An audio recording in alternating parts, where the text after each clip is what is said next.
what's going to happen to us. My mother's sick! We have no water or food. Weapons! Give us weapons! You must stay strong.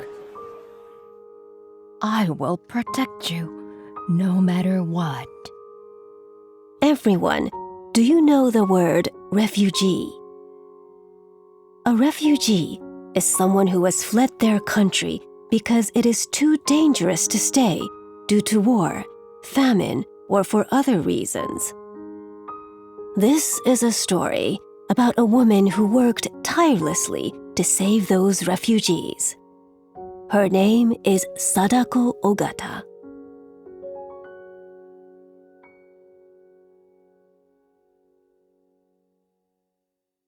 In 1927, Sadako was born in Tokyo. Her great-grandfather was Tsuyoshi Inukai, the 29th Prime Minister of Japan. Her grandfather was a Minister of Foreign Affairs, and her father was a diplomat. From an early age, Sadako grew up surrounded by politics and international connections. Sadako was a child who loved playing outdoors. She was also exceptionally curious. When the fish seller came by, she would rush out to see. At festivals, she would carefully visit each and every stall. What kind of fish is this? I wonder how it tastes. Wow! I want to try making this too! Sadako wanted to see and experience everything with her own eyes. She was a bundle of curiosity. Just before she turned 3, Sadako and her family of 4 moved to the United States due to her father's work. Surrounded by nature, Sadako grew up freely and happily. However, 2 years later, her great-grandfather, who was the prime minister, was assassinated. We need only to talk. No more words! People who opposed her great-grandfather's desire to avoid war staged a coup. I can't believe great-grandfather was killed. This incident pushed Japan further towards the Pacific War. The starry sky is so beautiful and peaceful. If only war could disappear, and the world could be as peaceful as the sky. When Sadako reached 5th grade, she returned to Japan and enrolled at Sacred Heart School. At that time, Japan was sending troops to claim northeastern China as its own. Despite the circumstances, Sadako studied diligently and devoted herself to her favorite sports. However, Japan attacked Hawaii and finally went to war with the United States. Japan is at war with America? My dearest friends will become my enemies? I can't accept that. Japan was completely consumed by war. Classes were cancelled, and days were filled with farm work, training, and labor for the military. Air raids grew more intense. Bombs are being dropped by the country where my friends live. Why? I hate war. Make him stop! And then, in August 1945, Japan was finally defeated, and the war came to an end. Sadako's experiences of the war strengthened the desire for peace to an even greater extent. At the age of 20, Sadako attended University of the Sacred Heart and enjoyed her student life. Being able to study and play sports is all thanks to peace. Peace is truly wonderful. Absolutely right. At the University of the Sacred Heart, Sadako met someone who would greatly influence her life. The first dean, Mother Britt. You must strive not to spend your one and only lives scrubbing pots and washing dishes. Think with your own mind and take action.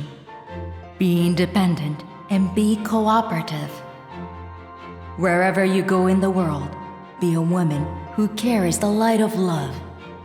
Mother Britt was a woman with meticulous care, deep human charm, and the ability to achieve her goals.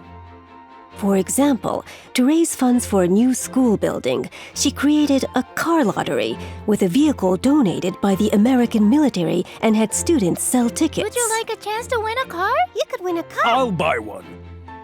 She also established a student council where students could think for themselves and make their own decisions. Through various activities, Sadako developed her ability to think independently, execute plans, and demonstrate strong leadership. After graduating from university, Sadako studied in the United States. How are you liking America? Great, isn't it? Yes, everything is so big and prosperous. If people had realized that, war might never have happened.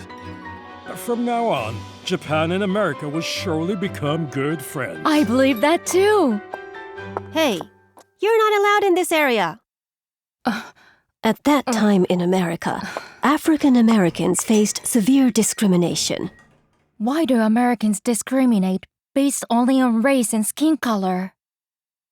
During her time studying abroad, Sadako often reflected on why Japan went to war and made it the focus of her research.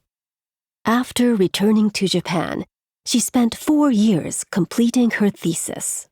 At the age of 33, Sadako got married and became a mother of 2 children. At that time, most women stopped working after marriage, but Sadako continued her studies and worked as a university professor. Her work kept her busy, What's this? but Sadako deeply cherished her children. One day, something unexpected happened to Sadako. The United Nations? You want me to attend the UN General Assembly? Yes, please. The United Nations is an organization established to promote world peace and assist countries in need, consisting of representatives from many nations. Sadako was asked to attend the conference as one of Japan's representatives. But leaving home for 3 months to go to America is impossible. My youngest child was just born last year. Please reconsider. Your participation will open up more opportunities for Japanese women to contribute to society. Go. I'll take care of things at home. This job is something only you can do. Sadako decided to participate and headed to the United Nations headquarters in New York. At the General Assembly, representatives from around the world held discussions on social issues, human rights, and cultural matters. The more people I meet, the better I understand their countries and perspectives. Building connections, that's my job. Sadako eventually attended the UN General Assembly 3 times in total. In 1975, she became Japan's first female minister at the United Nations, a position of great responsibility. Sadako repeatedly visited people suffering from poverty. She worked tirelessly to provide access to clean water and ensure that children could go to school. In 1979, Sadako met refugees for the first time. Listening to their stories, she realized the immense struggles they faced. They're human too, and suffering so much. I must think about what I can do to help. In 1990, Sadako became the first Japanese person to be appointed as the United Nations High Commissioner for Refugees. The role of the High Commissioner is to protect the lives and livelihoods of refugees. Sadako stood at the helm, leading 2,400 staff members.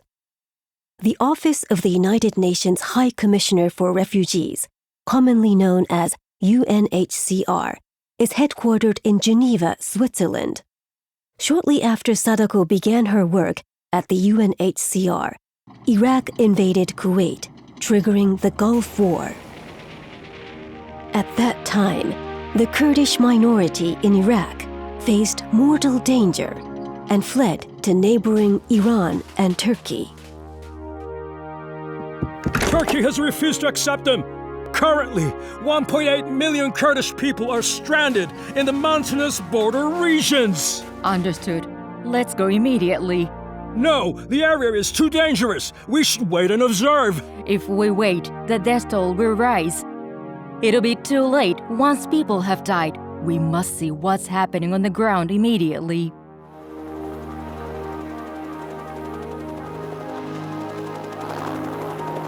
Sadako boarded a military helicopter herself and spoke directly with the refugees.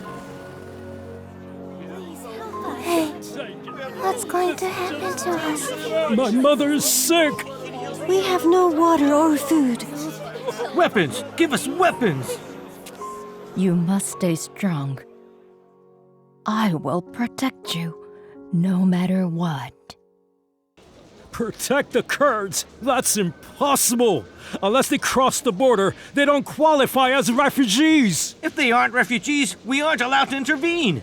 But we can't just leave them like this.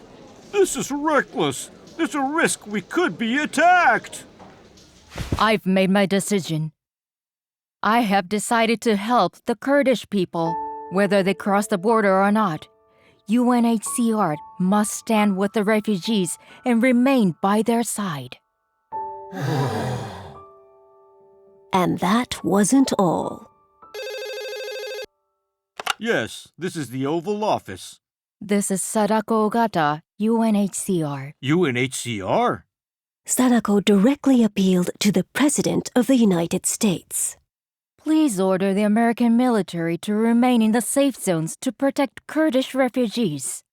Understood. While our military must eventually withdraw, we will take time and ensure the safety of refugee camps during the process. The lessons Sadako learned from Mother Brit during her university days guided her actions. Sadako's decision became a turning point in how refugee assistance was carried out in the future. During her 10 years as High Commissioner, Sadako worked tirelessly to protect the lives and livelihoods of refugees. We must deliver food and medicine to those left behind. It's okay now. Don't cry anymore. Get a doctor, please! We will return to your homeland. Until then, stay strong. Sadako, together with the UNHCR staff, risked her life to protect refugees. And in October 2000, the day came for Sadako to bring her 10 years of refugee support work to a close. The faces of refugees, people clapping with joy upon returning home, children on the brink of death, elderly women crying out for help, bear the marks of our successes and failures. I was encouraged by our successes. Anger and sorrow from witnessing people's suffering became the driving force behind my work. To those who dedicate themselves to protecting displaced and impoverished people, I offer my respect. To those who stand beside refugees and engage in humanitarian assistance, I offer my admiration. And above all, to the refugees themselves, I offer my deepest respect. Thank you.